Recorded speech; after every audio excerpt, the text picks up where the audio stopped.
All right, we're starting a new quarter, and our mission offerings, we'll start the offering envelopes around. This quarter go to the Inter-American Division, which involves countries in Central Mexico and Central America and the north part of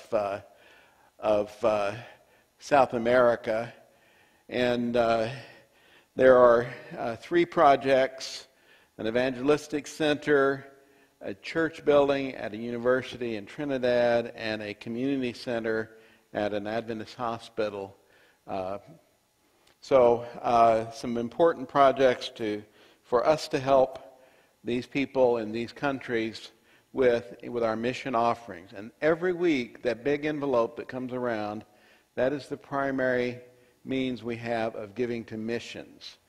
So Sabbath School mission offering is, if you want to look at it in the sense of the Great Commission that Jesus gave, he said, take the message to all the world, and then the end will come. And in that sense, it's probably the most important offering we take. And I would just encourage you to think about systematically giving something significant, not just a few pennies or a dollar bill or whatever you have left in your pocket, but think about each month. Could I give 1% of my income or a 0.5% of my income? Some significant amount that you put in a tithe envelope. You get credit for it for your income taxes. I think you still do with this new tax bill. But it is our way of helping support the gospel, spread of the gospel message. Well, our lessons for this quarter on the topic of stewardship. And the subtitle of the lesson, this is your quarterly, this book on the left, and the subtitle is Motives of the Heart. Stewardship means being someone that takes care of something for someone else. A steward is someone who's entrusted with taking care of somebody else's belongings. So if you're a steward for a billionaire, you help supervise investments and take care of financial items and so forth. We now call them financial advisors or some other term, but it's still the same principle. And so being a steward for God is the same general principle, and the motives of the heart are absolutely essential in understanding this topic of stewardship. And this book that is accompanying it, that's on the screen as well, by John Matthews, he is the author of our quarter's lessons, and he has a lot of additional examples and interesting information in there. And I got my copy for my Kindle, so I have it on my phone. I can read it whenever I have the opportunity. And of course, the Collegiate Quarterly, we talked about this a little bit last week, has the same lessons but produced by 365 different people. So you get a little different viewpoint than you do by just studying the lesson quarterly. And then the Ellen White notes on this quarter's lessons also have excerpts from Ellen White's books and writings about the topic of stewardship that go along with the lesson that we're studying for that week. So those are all, and you can get all of this from the Adventist Book Center, from Amazon. All of these are available as Kindle products, and the Sabbath School Quarterly itself is available free as an app for your phone. And it is a very good app. You can just highlight the text and go and immediately see it in a couple of different translations, and it makes studying your lesson very straightforward. So our topic today is the influence of materialism. And this word materialism, what do we think of when we think of that part that says ism? If we say someone believes in Catholicism, what does that mean? Then they observe the Catholic religion. If we say they observe Buddhism, what do we mean? They're Buddhist. They follow the teachings of Buddha. And ism just means that you are following a systematic pattern of belief and activity. And it influences your life. And materialism would be, in essence, that we worship material goods. That's really, hits a little close to home, doesn't it, sometimes? Because we can all recognize times in our own experience when material goods take a little too much of our attention and distract us from things that are important. And so the influence of materialism is our subject for today. And in your handout, the first page is a copy of the introduction to our lesson. It's also in your quarterly, but I wanted to be sure you were able to read that. And I would read that, if you haven't already, read it between Sabbath school and church. And then our scriptures start on page 3 this week. And there are a number of them, beginning with the memory verse. And why do we call this a memory verse? The goal, when this term came about, was that you would memorize a verse in association with your Sabbath school lesson for each week. And in the process of a year's time, you memorize 52 verses. And I still remember as a child in Sabbath school, we would learn the memory verse and we would say it in Sabbath school. And Romans 12:2, we've read this and we've studied this just in our last quarter's lessons from the New King James Version. Says, do not be conformed to this world, but be transformed by renewing your mind, that you can prove what is that good and acceptable and perfect will of God. So if we want to follow God more closely, His good and acceptable and perfect will, our minds have to be renewed and transformed, don't they? And one of the aspects of that transformation is avoiding things that belong to this world. And when we use the term "this world," what do we mean? We could mean the media. Do not be conformed to the media. Certainly, most, if not all, of what we see on television or videos or movies online is slanted with a secular worldview. And the only mention of God is often in jest or ridicule.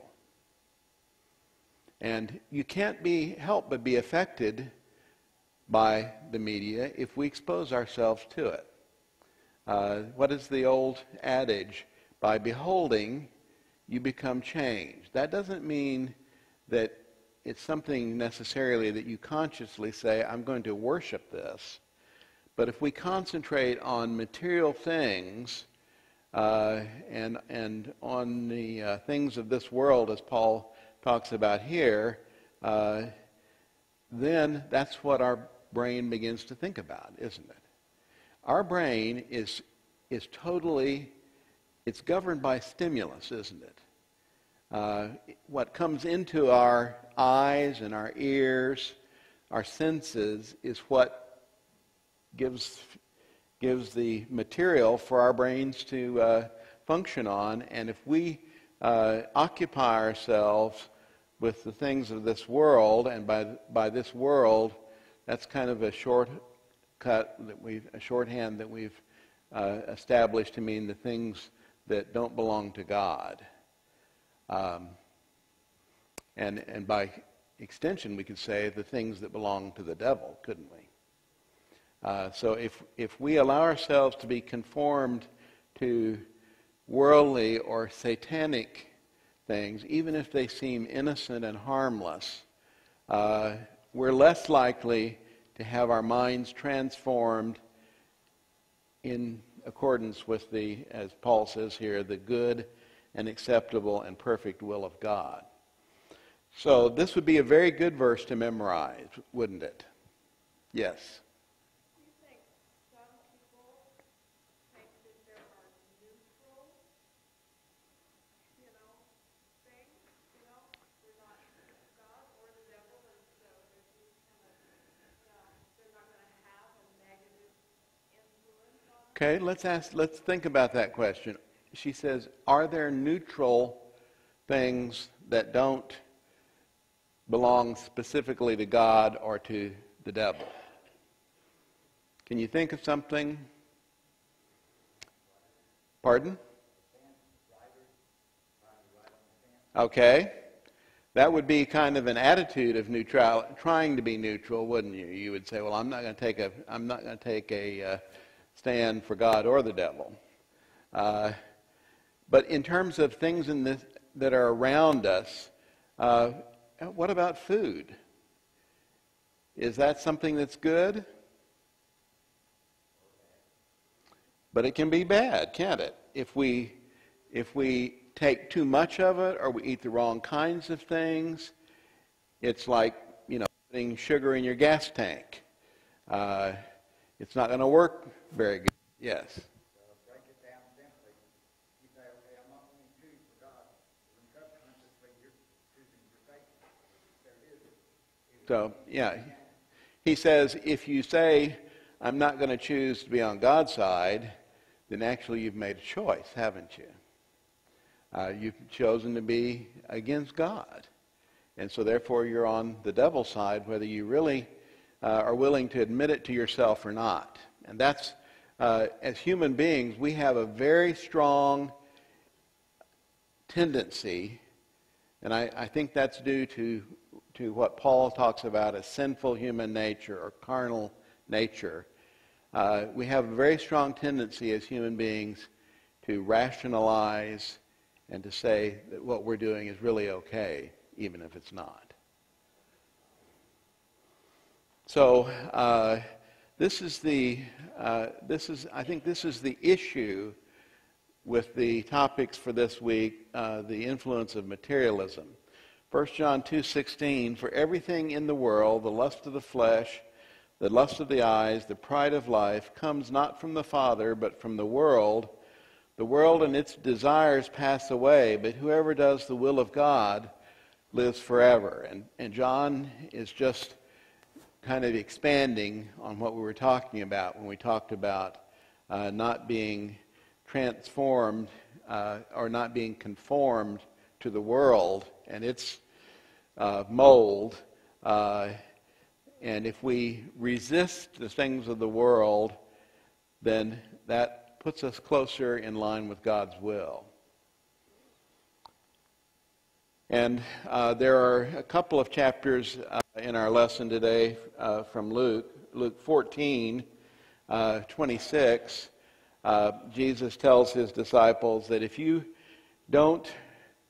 are not willing to reject even something as important as your family, if that's necessary, then you can't be his disciple.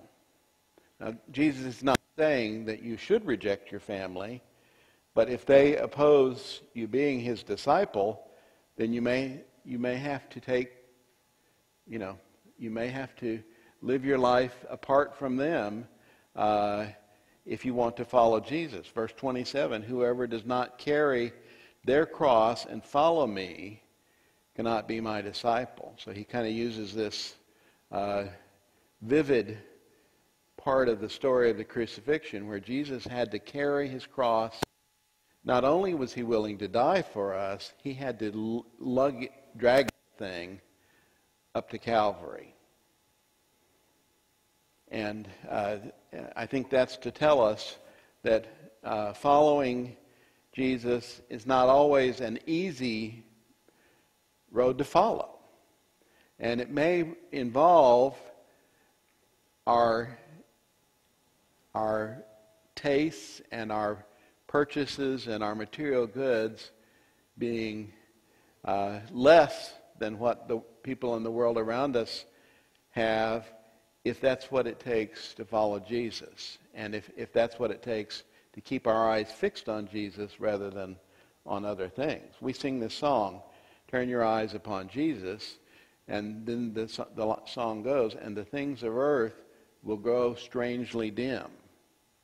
Not because the things of earth are not gaudy and distracting, but they're going to grow strangely dim because of the contrast with Christ and his love for us. So it's a matter of, of our priorities.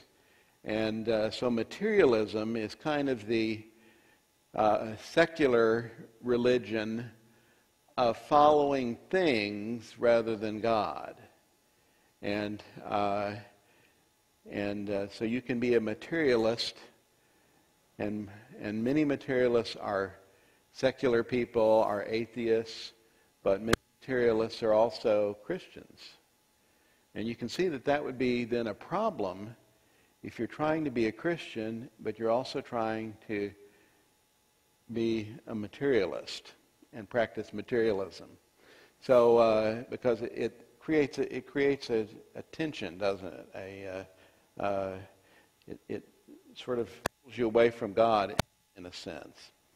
So verse 28, he gives the example, if you're going to build something, before you do that, you better be sure you have enough money to do it, huh? There's no use starting it and not being able to finish it. If a king is going to go to war against another king, won't he sit down and consider whether he has the manpower to win the war,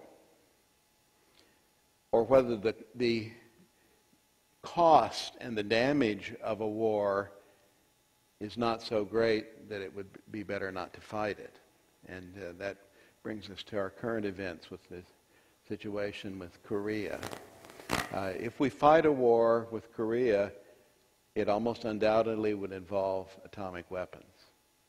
And millions of people would die, millions of innocent people would die, perhaps some in the United States, because this guy has developed rockets to carry nuclear warheads this far.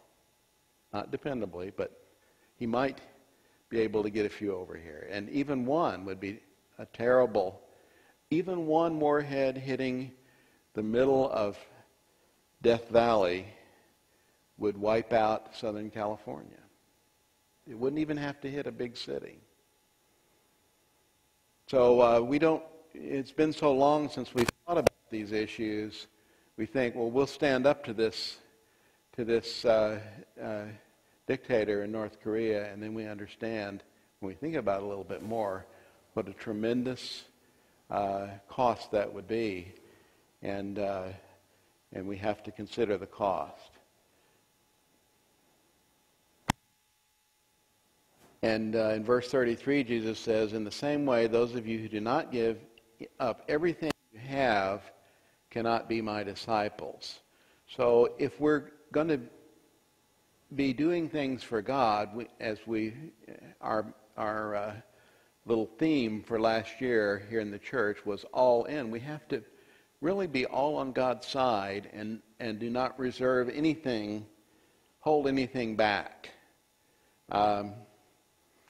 for fancy cars, fancy houses, and we have to remember what is fancy for one person may be basic for somebody else, or vice versa. Maybe it's better to say it the other way around. What is basic for someone might actually be fancy for somebody else, and still be very basic on an absolute scheme of things. So concentrating on material goods is a very big trap in our relationship with God.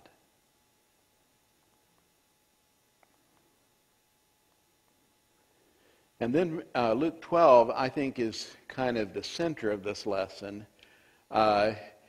Jesus is talking to people, and he says, watch out on your guard against all kinds of greed. Life does not consist in an abundance of possessions. And there are several parables in this chapter, but in our lesson we look at one. The rich man, he's a rich farmer, he has a very good harvest. What should he do with his harvest? Well, he could share it. But even before he shared it, he would have to have some place to put the harvest, wouldn't he? So I don't think that the next question he asks, shall I do? I have no place to store my crops. I don't think that's a bad question to ask. And then his conclusion is, I will tear down my barns and build bigger ones, and there I will store my surplus grain. And is there anything wrong with taking care of what God has given you? So building bigger barns and storing the grain to keep it in good shape is not a bad problem, is not a problem either, is it? Where is the problem with this parable? It's the next verse, isn't it? Verse 19. He says, I'll say to myself, you have plenty of grain laid up for many years. Take life easy. Eat, drink, and be merry. And then we see that this man has a very strong focus on material wealth, doesn't he? And it's not all that different from our own situation when we work many and long hours, and I can bear testimony to this, over the years, to build up a retirement account.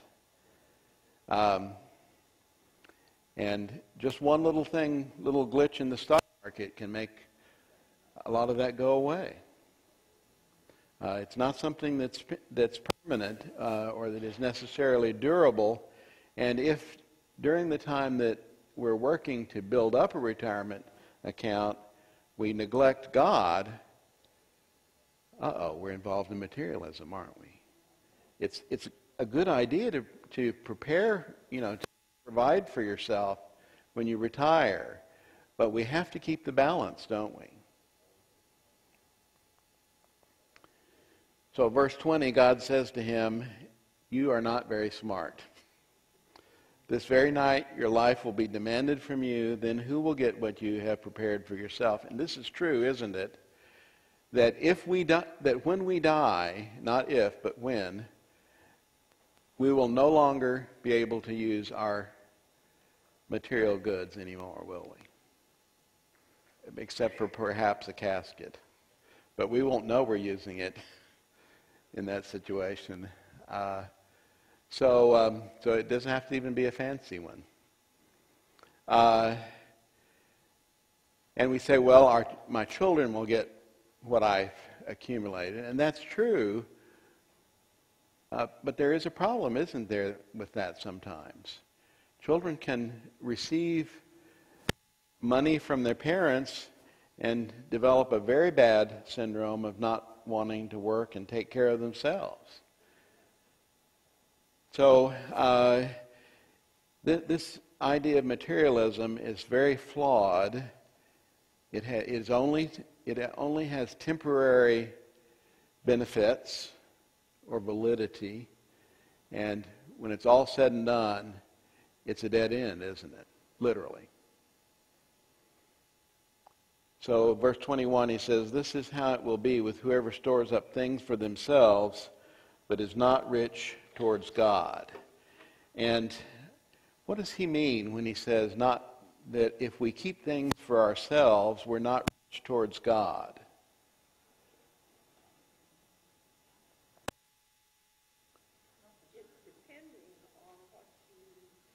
stored up, you are depending on what you stored up instead of depending on God to take care of you, trusting Him throughout your life.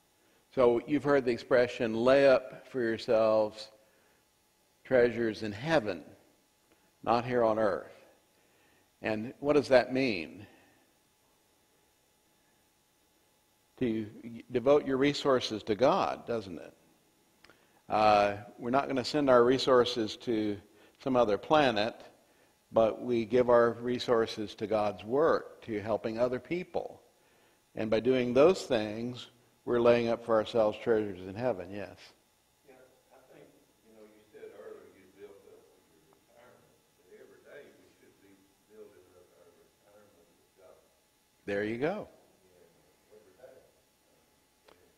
Because we're just talking about 20 years or so of life here on earth for our retirement, but we're talking about eternity otherwise, I was real busy doing different type of ministry. And I thought I was doing great, but I wasn't. I was so busy, I didn't spend enough time with God. Oh, no, that's it. Someone said, can things be neutral? Can they even be good? And stand in the way of our relationship with God. And I think they can, yes. I was watching, on the King David movie, all the kings were packing money and gold. When they died, nothing can take them. That's right. That's right. And this is the, you read little news stories every so often about how happy are rich people really. And the answer is they are happy to an extent, but they don't have really any more sense of long-term security than any one of us does. And that's because no matter how much wealth you have, Bill Gates will someday die, and actually he has more money than he can spend now anyway.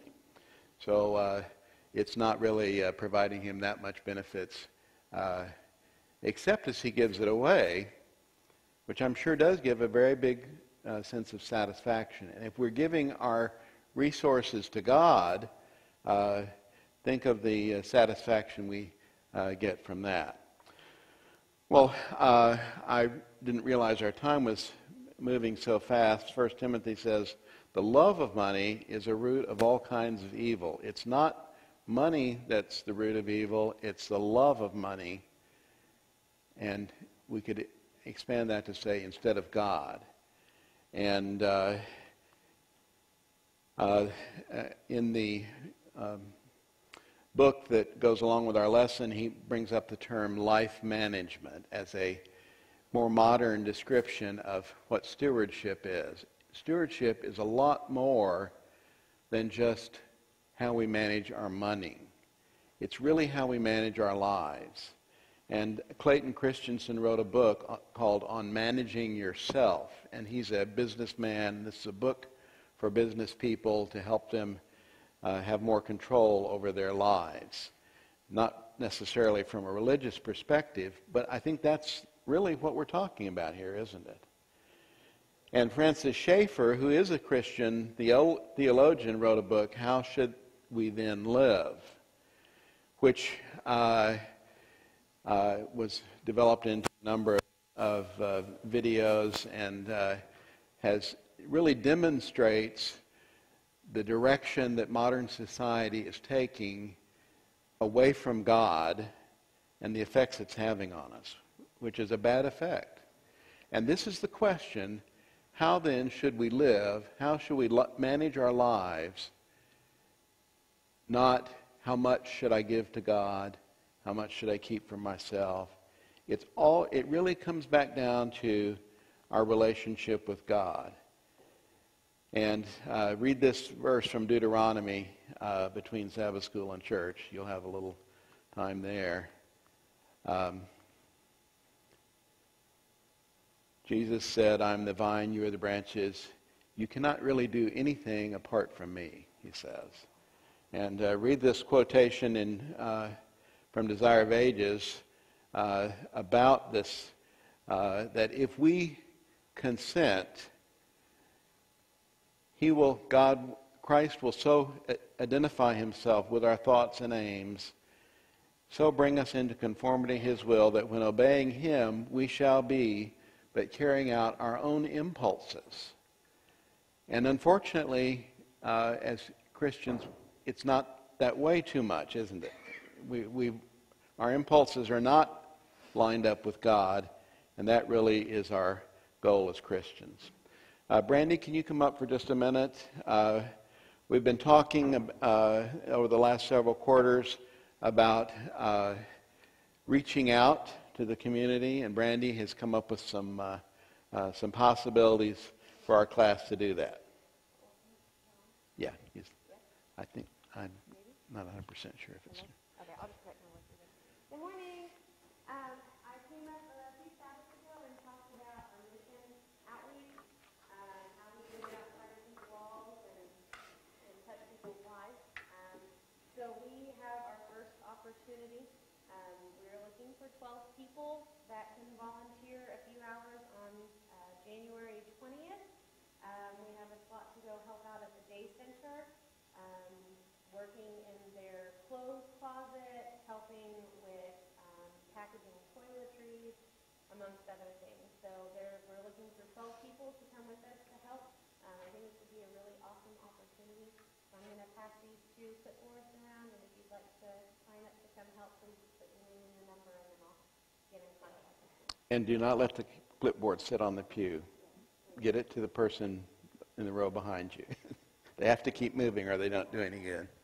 And we'll keep them out on the table out front as well. But I think anything that we can do to reach out and show the people in the community what Christ is like through our actions is we're fulfilling Christ's mission. One more thing, it's in case I didn't say it. It's January 20th, it's a Sabbath, and it would be from 1 p.m. to 4 p.m. And you've heard that also they've been taking food left over from our potluck dinners and packaging it up and taking it out to people around town where the people live in tents under the bridge and different places, don't have a place to stay, and they have trouble, of course, feeding themselves on those circumstances. Let's bow our heads for prayer as we close today. Lord Jesus, we are grateful for the privileges that we have been given by you as your servants, as your stewards, to direct our lives in such a way that they will enrich others, and that all of our resources, our money, our time, our talents will be truly and completely dedicated to you. And we just pray this morning that as we go through this quarter and study this vital topic, that we remember that the whole purpose of what we're doing is to have a closer and better relationship with you. We ask these things in Jesus' name. Amen.